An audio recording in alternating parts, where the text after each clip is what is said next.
ನಮಸ್ತೆ ಎಜಿ ನ್ಯೂಸ್ಗೆ ಸ್ವಾಗತ.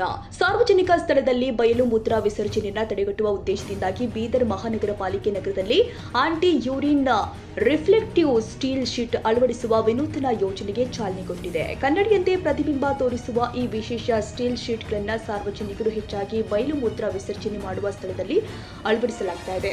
ಶೀಟ್ ಮುಂದೆ ನಿಂತ ವ್ಯಕ್ತಿಯ ಮುಖ ಸ್ಪಷ್ಟವಾಗಿ ಕಾಣುವ ಕಾರಣ ಮನೋವೈಜ್ಞಾನಿಕವಾಗಿ ಜನ ಅಂತಹ ಕೃತ್ಯದಿಂದ ಹಿಂದೆ ಸರಿಯುವ ಸಾಧ್ಯತೆ ಇದೆ ಅಂತ ಅಧಿಕಾರಿಗಳು ತಿಳಿಸಿದ್ದಾರೆ. ಈ ಮಾದರಿಯ ಯೋಜನೆ ಈಗಾಗಲೇ ಮೈಸೂರಿನಲ್ಲಿ ಯಶಸ್ವಿಯಾಗಿ ಜಾರಿಯಲ್ಲಿ ಇದ್ದು, ಅದೇ ಮಾದರಿಯನ್ನ ಬೀದರ್ನಲ್ಲೂ ಕೂಡ ಅನುಷ್ಠಾನಗೊಳಿಸಲಾಗ್ತಾ ಇದೆ. ಜಿಲ್ಲಾಧಿಕಾರಿ ಶಿಲ್ಪಾ ಶರ್ಮಾ ಅವರ ಸೂಚನೆಯಂತೆ ನಗರವನ್ನ ಇನ್ನಷ್ಟು ಸ್ವಚ್ಛ ಹಾಗೂ ಸುಂದರವಾಗಿಡುವ ಉದ್ದೇಶದಿಂದಾಗಿ ಮಹಾನಗರ ಪಾಲಿಕೆ ಈ ಕ್ರಮವನ್ನು ಕೈಗೊಂಡಿದೆ. ಮಹಾನಗರ ಪಾಲಿಕೆ ಆಯುಕ್ತ ಮುಕುಲ್ ಜೈನ್ ಮಾತನಾಡಿ, ನಗರದಲ್ಲಿನ ಅಂಡರ್ ಪಾಸ್ಗಳು ಹಾಗೂ ಸಾರ್ವಜನಿಕ ಸ್ಥಳದಲ್ಲಿ ಈಗಾಗಲೇ ಸ್ವಚ್ಛತಾ ಜಾಗೃತಿ ಮೂಡಿಸುವ ಚಿತ್ರಗಳು ಹಾಗೂ ಗೋಡೆ ಬರಹಗಳನ್ನು ಅಳವಡಿಸಲಾಗಿದೆ. ಇದೀಗ ಅದಕ್ಕೆ ಪೂರಕವಾಗಿ ಆಂಟಿ ಯೂರಿನ್ ರಿಫ್ಲೆಕ್ಟಿವ್ ಸ್ಟೀಲ್ ಶೀಟ್ಗಳನ್ನು ಅಳವಡಿಸಲಾಗ್ತಾ ಇದೆ ಅಂತ ತಿಳಿಸಿದರು. ಮೊದಲ ಹಂತದಲ್ಲಿ ನಗರದ 2 ಸ್ಥಳಗಳನ್ನು ಆಯ್ಕೆ ಮಾಡಲಾಗಿದ್ದು, ಯೋಜನೆಯ ಫಲಿತಾಂಶವನ್ನು ಪರಿಶೀಲಿಸಿದ ಬಳಿಕ ಮುಂದಿನ ಹಂತಗಳಲ್ಲಿ ನಗರದ ಇತರ ಪ್ರಮುಖ ಸಾರ್ವಜನಿಕ ಸ್ಥಳಗಳಿಗೂ ಈ ವ್ಯವಸ್ಥೆಯನ್ನು ವಿಸ್ತರಿಸುವ ಯೋಜನೆ ರೂಪಿಸಲಾಗಿದೆ. ಸಾರ್ವಜನಿಕರ ಸಹಕಾರದಿಂದಾಗಿ ನಗರವನ್ನ ಸ್ವಚ್ಛ ಹಾಗೂ ಆರೋಗ್ಯಕರವಾಗಿಡಲು ಸಾಧ್ಯವಾಗುತ್ತೆ ಅಂತ ಪಾಲಿಕೆ ಅಧಿಕಾರಿಗಳು ಆಶಾಭಾವ ವ್ಯಕ್ತಪಡಿಸಿದ್ದಾರೆ. Suryakant Jatagunda, Patrapalli, AG news.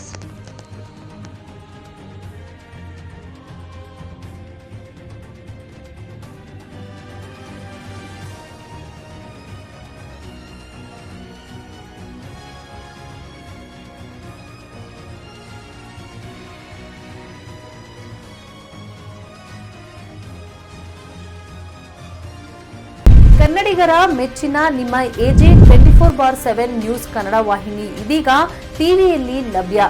ವೇಳೆ ನೋಟಿಸ್ ಕೊಟ್ಟಿದ್ರೆ ವಾಪಸ್ ತಗೋತೀವಿ. ಇವತ್ತು ವಕ್ಫ್ ಪ್ರಾಪರ್ಟಿ ಅಂತೇಳಿ ಬರ್ತದೆ ಅಂತ ಹೇಳಿದ್ರೆ ರೈತರು ಬೀದಿಗೆ ಬಂದ್ರೆ ಏನ್ ಮಾಡ್ಬೇಕಾಗುತ್ತೆ? ಯಾರು ವೋಟ್ ಹಾಕಿಲ್ಲ ಅಂದ್ರೆ ಗ್ಯಾರಂಟಿನೆಲ್ಲ ಸ್ಟಾಪ್ ಮಾಡ್ಬಿಡ್ತೀವಿ.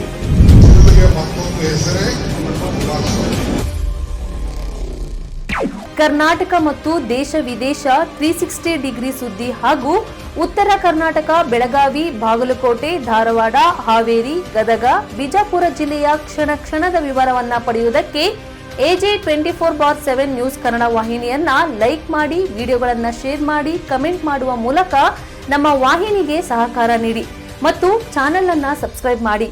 ಧನ್ಯವಾದಗಳು.